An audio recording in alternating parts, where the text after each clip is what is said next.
મંચ પરના કોંગ્રેસ પરિવારના ખેડૂત આંદોલન સાથે જોડાયેલા સૌ સન્માનનીય સાથીઓ, ભલે ઇન્દ્રનીલભાઈએ વાત કરી પણ હું ટૂંકમાં જ મારી વાતની રજૂઆત કરીશ.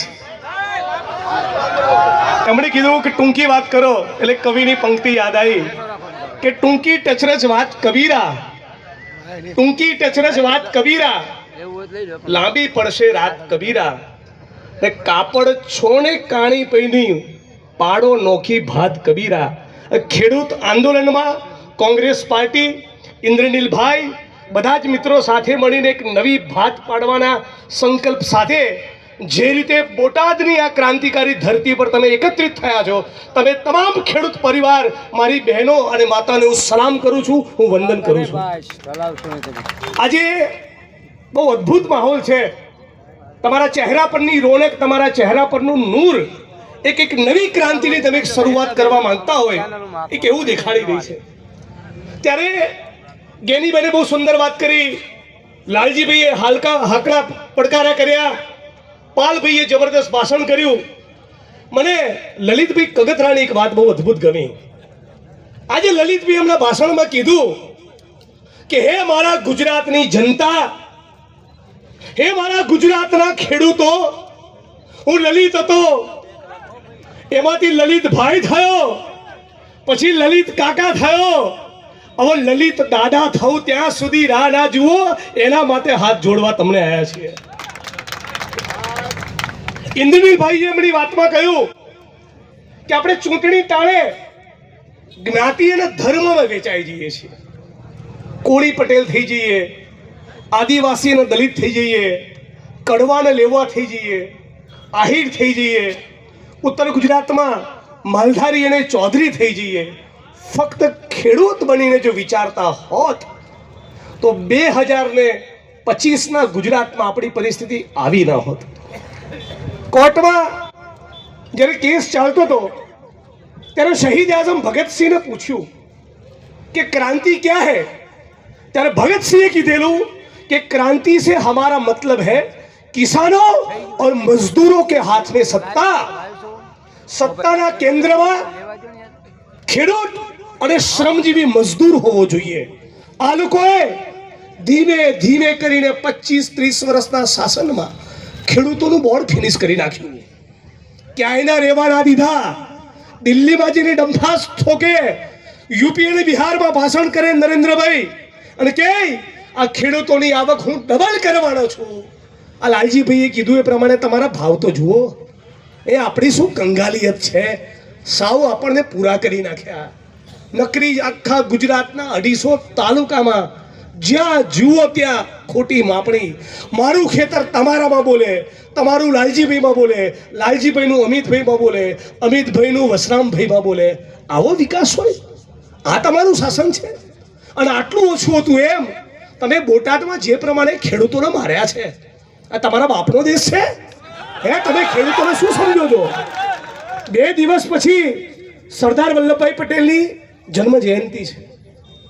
સરદાર ગાંધી અને સરદારનું ગુજરાત એમ કરીને આખા દેશમાં તમે ભાષણ કરો છો. સરદાર વલ્લભભાઈ પટેલનું ચરિત્ર કેવું ઉજળું હતું, અને આ માણસ એનું ડાચું જોયું હોય 56 ઇંચ વાળાનું. હે, હું ઘણીવાર બેઠા બેઠા આપણે વિચાર કરીએ કે સ્વતંત્રતાના સેનાનીઓના તમે ચહેરા વિચારો. મૌલાના આઝાદ, ડૉક્ટર ભીમરાવ બાબા સાહેબ આંબેડકર, રામાસ્વામી પેરિયાર અને જ્યોતિબા ફૂલે, ગાંધી અને સરદાર, ઇન્દુલાલ યાજ્ઞિક, રવિશંકર મહારાજ. આ કોનું ગુજરાતનો કોનો દેશ? અને આ શું ફૂટેલી કારતૂસોને માથે બેસાડી છે? 25-30 વર્ષથી આ ચોરોના માથે બેસાડ્યા. હવે તો ગુજરાતીઓ જાગો. ઇન્દ્રનીલભાઈની આ કૃષક મુવમેન્ટનો મૂળ વિચાર એ છે કે સુરતમાં, બરોડામાં, રાજકોટમાં જે પ્રમાણેનું ઇન્ફ્રાસ્ટ્રક્ચર દેખાય છે એ આપણા ગામડા સુધી પહોંચવું જોઈએ.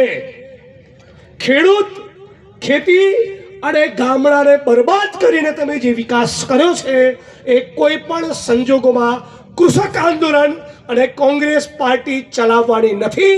એ ડંકાની ચોટ ઉપર તમને કહેવા આવ્યા છીએ. ઉદ્યોગપતિ કમાય, ઉદ્યોગો હોવા જ જોઈએ.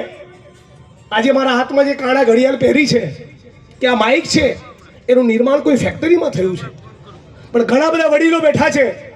કોંગ્રેસની સરકાર હતી, ઉચ્છંગરાય ઢેબરે આજ સૌરાષ્ટ્રમાં 12 લાખ એકર એટલે કે 25 લાખ વીઘાથી વધારે જમીન પટેલ સમાજ અને ગણોતિયાઓને આપી.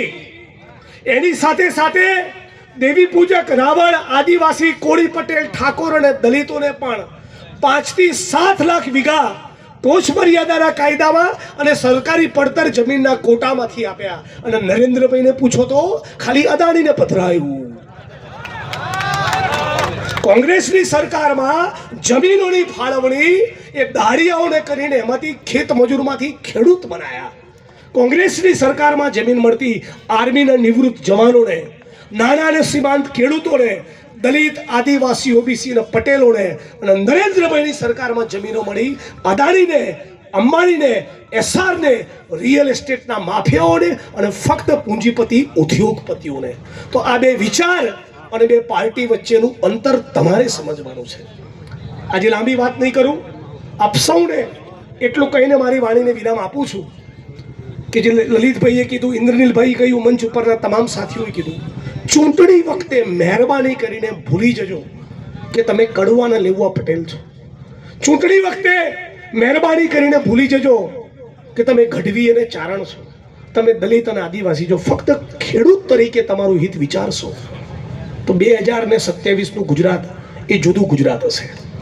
આની મને પાક્કી ખાતરી છે.